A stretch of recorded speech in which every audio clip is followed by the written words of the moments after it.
Salut à tous, c'est Dr Luyaluka, le fondateur d'Nzilaloa, une académie moderne d'initiation à la spiritualité traditionnelle négro-africaine.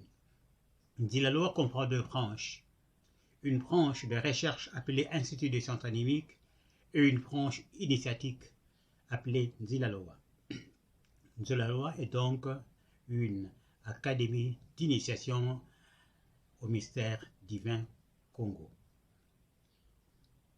Aujourd'hui, nous avons choisi de vous parler du cosmogramme Congo et précisément son application au périple de l'homme partant du ciel vers la terre et de la terre vers le ciel. Les idées de cette vidéo ont été puisées dans ce livre que l'on peut trouver aussi en français intitulé Bukongo et qui se trouve sur Amazon.com. Le cosmogramme Congo, la croix Congo, est souvent expliqué comme étant la perception du cosmos qu'a l'homme Congo. En réalité, la croix Congo, le cosmogramme Congo, est la simplification ultime de la spirale. Et la spirale est le résumé de tout l'enseignement du Bukongo, de la religion Congo. À ce titre donc, la spirale enseigne aussi le périple de l'homme du ciel vers la terre et de la terre vers le ciel. Il vous souviendra que Thoth, l'initiateur de la religion égyptienne, avait vu dans une vision que les êtres descendent des cieux vers la terre et remontent par des cycles de vie symbolisés par une spirale. Cet enseignement se retrouve aussi dans le Bukongo, à travers le mythe de Maungu. Ce mythe nous enseigne que Maungu, l'homme originel, était divin. Il avait la domination sur toute la terre. Il manifestait donc le logos, la plénitude de la divinité. Dieu lui a donné une interdiction de ne jamais contourner le palmier sacré. Un jour, poussé par une curiosité malsaine, il a mal utilisé son libre arbitre. Il a tourné autour du palmier dans le sens des aiguilles d'une montre. Et il s'est vu scindé en deux êtres, un homme et une femme. Et ils sont devenus faibles. Ils ont perdu leur divinité, la manifestation de leur divinité. Le tour contraire n'a pas remédié à leur faiblesse. Ils se sont mariés, mais cela n'a toujours pas apporté une solution. Ce mythe nous montre donc que la chute de l'humanité est un mouvement dans le sens des aiguilles d'une montre. Le remède doit être un mouvement dans le sens contraire des aiguilles d'une montre, mais impulsé par le Verbe, par la complétude de la divinité qui habite en l'humanité, et non par des moyens humains. Nous avons dit que la croix n'est qu'une représentation simplifiée de la spirale. Lorsque nous regardons la spirale d'en haut, nous voyons un cercle, et ce cercle simplifié nous donne la croix. Dans le symbolisme, dans la tradition Congo, pour s'orienter, les gens utilisent l'Est et l'Ouest. Ils n'utilisaient pas le Nord et le Sud. Il n'y a pas un mot en Kikongo pour dire Nord, et il n'y a pas un mot pour dire Sud. En tout cas, il n'y en avait pas avant l'arrivée des Blancs. Pour dire Est, on disait le côté mâle, le côté de la lumière. Pour dire Ouest, on disait le côté femelle, le côté des ténèbres, équivalent au côté gauche, alors que l'Est équivaut au côté droit. Donc, quelqu'un qui est au point 1, il voit l'ouest à sa gauche et il voit l'est à sa droite.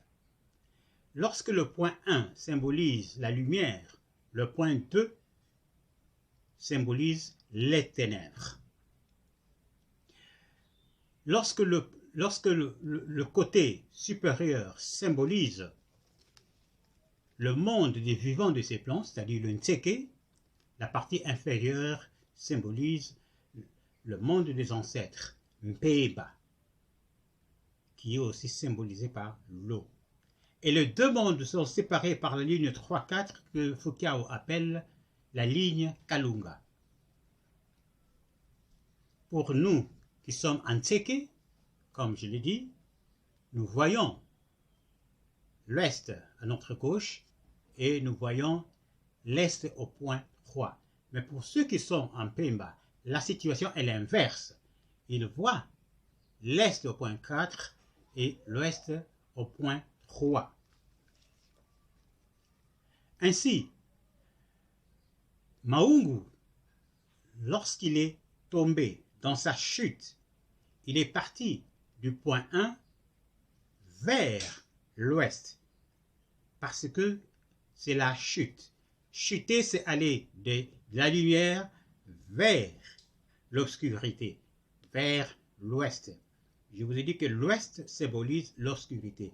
Et de l'ouest, il est allé jusqu'au point 2, qui est les ténèbres totales. En ce moment-là, on ne peut pas parler ici d'est et ouest parce qu'il n'y a pas encore de soleil levant ici. L'humanité est donc restée coincée dans les ténèbres et le chaos. Il a fallu donc que le Créateur descende pour sauver l'humanité.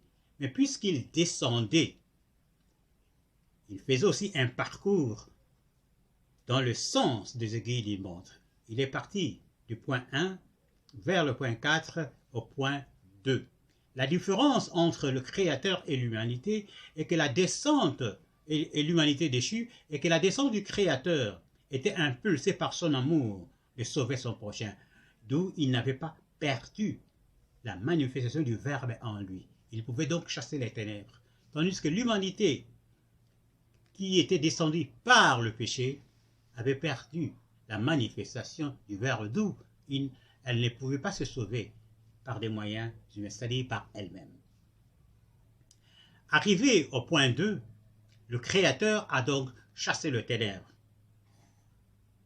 Mais n'oubliez pas, au ciel comme sur la terre, Dieu ne viole jamais le libre arbitre qu'il a donné à ses enfants. Donc, ces êtres coincés dans les ténèbres avaient deux choix: accepter la lumière apportée par le Créateur ou la refuser. Ainsi, la cosmologie sumérienne nous apprend que ceux de ces êtres qui ont refusé la lumière sont naturellement restés dans les ténèbres en tant que des êtres démoniaques luttant contre les ténèbres. Donc vous voyez, cet enseignement des Sumériens n'est pas une fantaisie.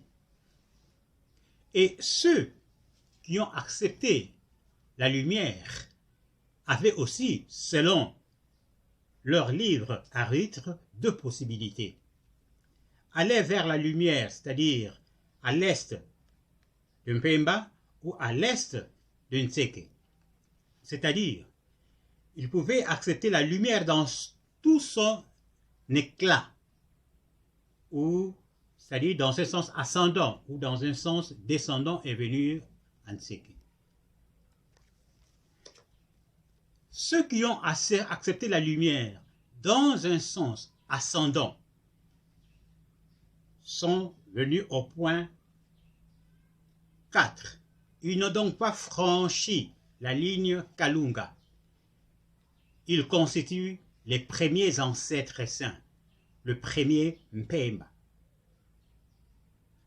Et ils vont continuer les cycles de vie dans Mpemba, dans le sens contraire des aiguilles d'une montre. Ceux qui ont accepté la lumière dans le sens descendant, c'est-à-dire pas dans tout son éclat, ils sont venus jusqu'au point 3 où ils ont franchi la ligne Kalunga pour venir trouver la lumière à Nseke. Et ils vont constituer donc la première humanité. On a donc les premiers ancêtres en Pemba et la première humanité en Nseke.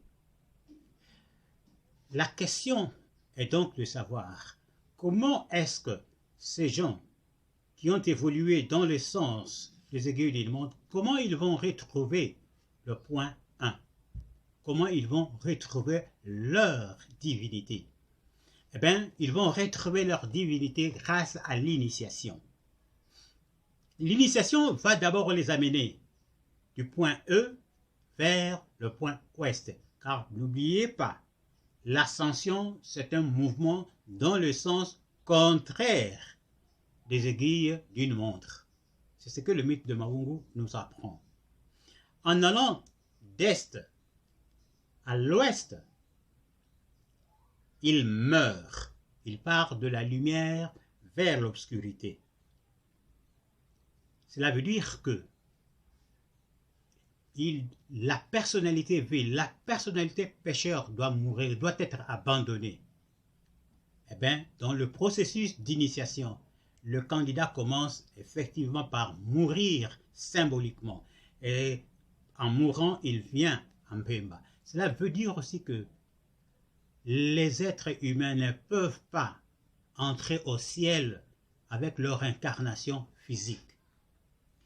Et arrivés ici, ils vont apprendre de leçons spirituelles, ils vont se mettre à se purifier et ils vont atteindre donc la lumière à l'est.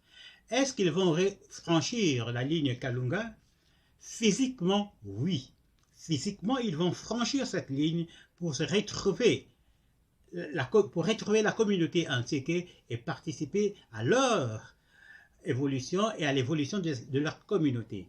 Mais spirituellement parlant, ils ne franchiront jamais cette ligne parce que à partir de ce moment, ils vont continuer à vivre leur cycle de vie en étant conscients de la présence en eux et autour d'eux des ancêtres illuminés.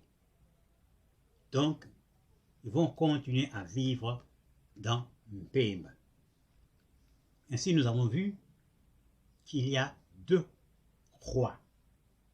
Il y a la croix de la chute qui est dans le sens des aiguilles d'une montre et il y a la croix de l'ascension qui est dans le sens inverse des aiguilles d'une montre.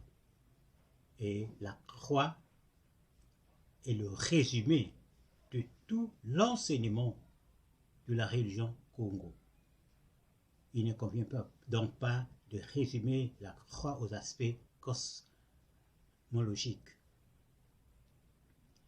Si les idées de cette vidéo vous ont plu, sachez que nous les avons puisées dans ce livre intitulé Bukongo qui est disponible en français chez Amazon.com. Nous vous prions donc de devenir nos abonnés, de nous soutenir et à nous revoir à la prochaine vidéo. Merci.